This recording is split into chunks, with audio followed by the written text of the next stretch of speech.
Hi, welcome back. We are going to do another how-to video today. Some of us have masks on because we're still under our stay-at-home order, practicing social distancing when we can, and masks when we're in close quarters.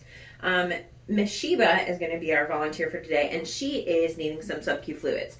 So sub-Q fluids is a treatment that we can prescribe for you to give at home to usually your cat, sometimes dogs, that helps theoretically diurese the kidneys.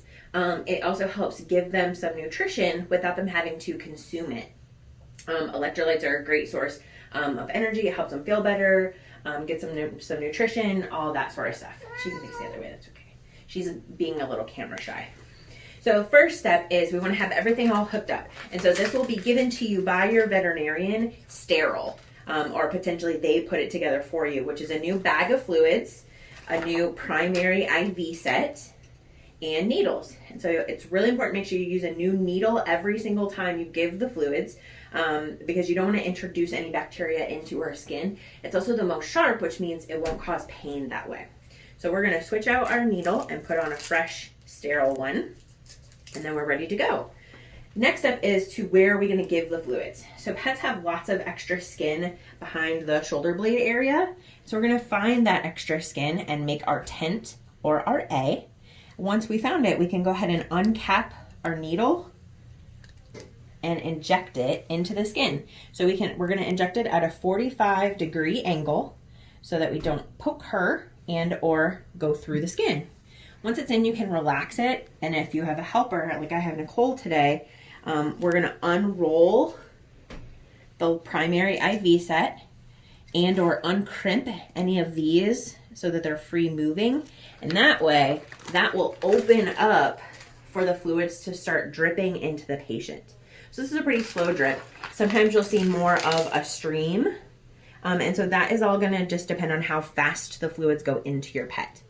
Occasionally you'll see some bubbles in the line. That's not a concern. That will just go under her skin. And again, this isn't going in the vein. It's just going in that free area between the muscle mass and the skin. And it's going to make her feel a whole lot better. So once I have that in, I'm going to hang my bag up high. I recommend it on a lampshade or maybe your kitchen cabinets, and you're doing this on the kitchen counter.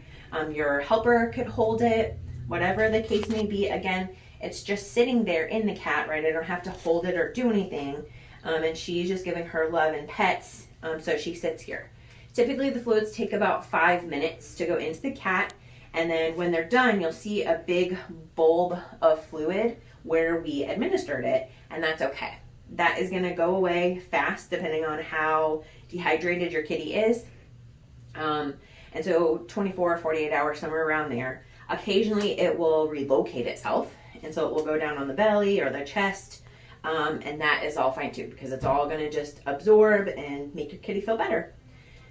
Lots of people are sometimes nervous about giving fluids at home, but it's very simple. Normally we do this with you the first time. And so unfortunately, because of the restrictions and the safety that we're facing right now, we have to do it virtually instead. But as always, if you have any questions, please feel free to reach out to us.